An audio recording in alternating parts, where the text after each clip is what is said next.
जरा सोचिए, आपने करोड़ों का आलीशान घर बनाया, बाहर से एकदम शानदार एलिवेशन, अंदर टॉप क्लास लग्जरी, सब कुछ परफेक्ट।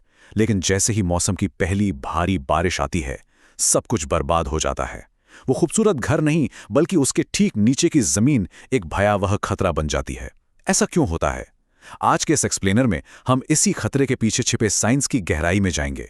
हम डिकोड करेंगे बेसमेंट की उस हिडन इंजीनियरिंग को, जिसे लोग अक्सर नजरअंदाज कर देते हैं और फिर बाद में पछताते हैं। आखिर क्यों पहली बारिश के बाद कई बेसमेंट स्विमिंग पूल बन जाते हैं? ये कोई मजाक नहीं है, ये एक बहुत ही दर्दनाक हकीकत है। देखिए, एक बेसमेंट ना जमीन के नीचे बना कोई आम कमरा नहीं होता। जब इसकी इंजीनियरिंग फेल होती है ना, तो इसका सीधा सा मतलब है लाखों करोड़ों की गाड़ियों का कबाड़ बन जाना, दीवारों का पूरी तरह खोखला होना और एक मैसिव फाइनेंशियल लॉस। इसे बनाना सच में कोई छोटा मोटा या साधारण काम बिल्कुल नहीं है। तो आज के इस एक्सप्लेनर में ना हम इस पूरे साइंस को मिट्टी की गहराई से लेकर ऊपर तक डिकोड करने वाले हैं। पहले हम समझेंगे बेसमेंट की हिडन इंजीनियरिंग को, फिर सॉइल टेस्टिंग का रिस्क, पानी की इनविजिबल ताकतें, उसके बाद रैंप्स और ड्रेनेज का साइंस, वेंटिलेशन और फायर सेफ्टी, और लास्ट में सबसे जरूरी इसके गोल्डन रूल्स। तो चलिए बिना किसी देरी के सबसे पहले सेक्शन से शुरू करते हैं। Section 1, basement a hidden engineering.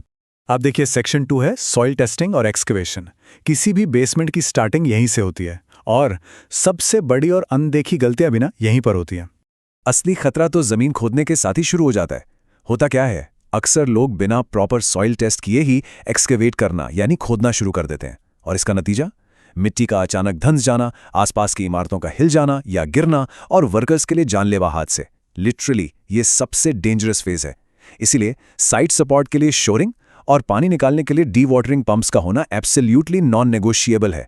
इनके बिना एक भी कदम आगे बढ़ाना अपनी तबाही को खुद दावत देने जैसा है। अब आते हैं सेक्शन 3 पर, वाटर द बिगेस्ट एनिमी। चलिए देखते हैं कि पानी आखिर बेसमेंट का सबसे बड़ा दुश्मन कैसे बन जाता है। क्योंकि जमीन के नीचे पानी की ऐसी ताकतें काम कर रही होती हैं जो हमें बिल्कुल दिखाई नहीं देती। इसे थोड़ा ध्यान से समझिएगा। एक आम कमरे की दीवार और बेसमेंट की रिटेनिंग वॉल में ना जमीन आसमान का फर्क होता है। एक बेसमेंट को आप साधारण ईंटों से बिल्कुल नहीं रोक सकते। क्यों? क्योंकि एक रिटेनिंग वॉल लगातार मिट्टी के भारी दबाव, पानी के भयंकर प्रेशर और ऊपर मौजूद बिल्डिंग्स या व्हीकल्स के सरचार्ज लोड से लड़ रही होती है। ये एक ऐसा स्ट्रक्चर है जिसे अकल्पनीय यानी अनइमेजिनेबल दबाव सहने के लिए ही डिजाइन किया जाता है। और अगर बाय चांस वाटरप्रूफिंग फेल हो गई तो समझ लीजिए पूरा का पूरा बेसमेंट ही फेल हो गया। यहाँ 4 क्रिटिकल लेयर्स एक साथ काम करती हैं। सबसे नीचे पीसीसी लेयर, फिर पानी रोकने वाली मेन मेम्ब्रेन लेयर, उसे बचाने के लिए प्रोटेक्शन बोर्ड, और आखिर में ड्रेनेज सेल। लेकिन यहाँ सबसे बड़ी चूक कहाँ होती है? काम के दौरान उस मेम्ब्रेन का गलती से फट जाना। अगर एक छोटी सी भी दरार आ गई ना, तो गेम ओवर। पूरा वाटरप्रूफिंग सिस्टम वहीं तबाह हो जाता है। अब यहाँ सबसे हैरान करने वाली बात क्या है पता है? खतरा सिर्फ आजू बाजू की दीवारों को नहीं है, बल्कि जमीन के ठीक नीचे से भी है। इसे अपलिफ्ट प्रेशर कहते हैं।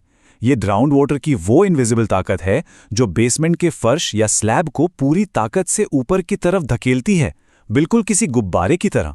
इस भयंकर प्रेशर को रोकने के लिए ही भारी राफ्ट फाउंडेशंस की जरूरत पड़ती है, वरना आपका फर्श लिटरली उखड़कर फट सकता है। क्रेजी है ना? चलिए अब इस इंजीनियरिंग के सबसे प्रैक्टिकल हिस्से की तरफ बढ़ते हैं, जो है हमारा section 4, science off ramp and drainage. देखिए, यही वो चीज है जो तय करती है कि आपका बेसमेंट एक प्रीमियम फील देगा या फिर रोज रोज नए एक्सीडेंट्स का अड्डा बनेगा। यहां एक नंबर है 1:8। इस आंकड़े को याद रखना जरूरी है क्योंकि ये किसी भी रैंप का मैक्सिमम प्रैक्टिकल स्लोप होता है। अगर ढलान इससे थोड़ी भी ज्यादा हुई ना, तो क्या होगा?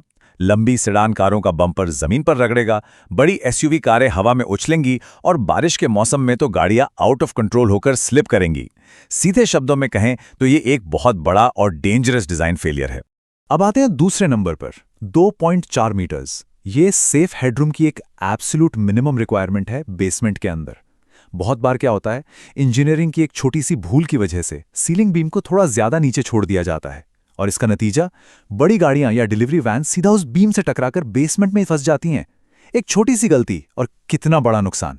चलिए जल्दी से रैंप डिजाइन की उन फेटल मिस्टेक्स पे नजर डालते हैं जो एक लग्जरी प्रोजेक्ट को लिटरली एक दर्द सर बना देती हैं। जैसे रैंप की शुरुआत में स्मूथ ट्रांजिशन ना देना, या बारिश के पानी को रोकने के लिए स्टार्टिंग ड्रेन का पूरी तरह से गायब होना। इसके अलावा फर्श पर फिसलने वाली स्मूथ टाइल्स लगा देना, रैंप की चौड़ाई 3 मीटर से भी कम रखना या बहुत ही शार्प टर्निंग रेडियस दे देना। ये सारी गलतियां बेसमेंट को सीधा एक डेंजर जोन में कन्वर्ट कर देती हैं।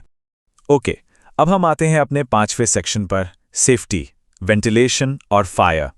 देखिए, एक बेसमेंट पूरी तरह से पैक और बंद जगह होती है जहां एनवायरनमेंट से जुड़े कुछ बहुत ही गंभीर खतरे छिपे होते हैं।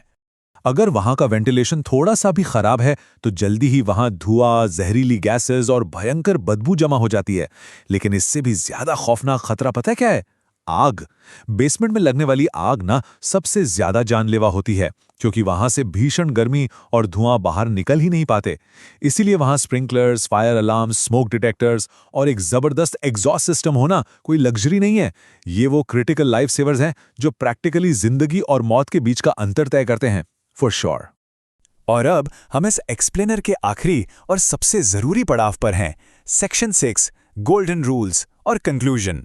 अब तक हमने जो भी इंजीनियरिंग फैक्ट्स डिस्कस किए हैं, रियल वर्ल्ड में उनका क्या असर पड़ता है, आइए देखते हैं।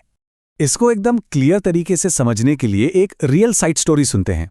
एक बहुत ही आलीशान कमर्शियल बेसमेंट बनाया गया, सब कुछ बिल्कुल टॉप नॉच था, लेकिन कॉन्ट्रैक्टर पता है क्या भूल गया? एक छोटी सी डिटेल, रैंप के शुरू में एक ड्रेन देना। बस फिर क्या था, पहली भारी बारिश हुई और सड़क का पूरा पानी रैंप से होते हुए सीधे बेसमेंट में घुस गया। करोड़ों की गाड़ियां पानी में डूब गईं, लिफ्ट सिस्टम पूरी तरह ठप पड़ गया और डीजी रूम में शॉर्ट सर्किट हो गया। सिर्फ एक छोटे से ड्रेनेज पाइप के ना होने की वजह से ना लिटरली लाखों करोड़ों का नुकसान हो गया। तो इस पूरे एक्सप्लेनर को अगर हम समराइज करें तो ये 5 गोल्डन रूल्स सामने आते हैं। पहला, जमीन के नीचे पानी ही आपका सबसे बड़ा दुश्मन है। दूसरा, वाटरप्रूफिंग पर गलती से भी कभी समझौता मत कीजिए। तीसरा, ड्रेनेज सिस्टम भले ही आपको आंखों से दिखाई ना दे, पर वो सबसे ज्यादा वाइटल है। चौथा, आपका रैंप जितना स्मूथ होगा, पूरी बिल्डिंग का फील उतना ही प्रीमियम आएगा। और पांचवा, सबसे जरूरी रूल, हमेशा एक वेल क्वालिफाइड स्ट्रक्चरल इंजीनियर का ही मार्गदर्शन ले। तो इस एनालिसिस के एंड में ना बस एक ही बड़ा सवाल सामने आता है। हर कोई बिल्डिंग के ऊपर की खूबसूरती को तो देखता है और इसकी तारीफ करता है, लेकिन क्या उस खूबसूरत इमारत के ठीक नीचे छिपी हुई वो इंजीनियरिंग वाकई सुरक्षित है? क्योंकि एक बिल्डिंग की असली ताकत उसकी बाहरी सुंदरता में नहीं होती, बल्कि जमीन के बहुत नीचे उसके बेसमेंट की मजेदार पर कॉम्प्लेक्स इंजीनियरिंग में छिपी होती है। तो अगली बार किसी अंडरग्राउंड पार्किंग में जाएं तो इस हिडन साइंस को जरूर याद कीजिएगा।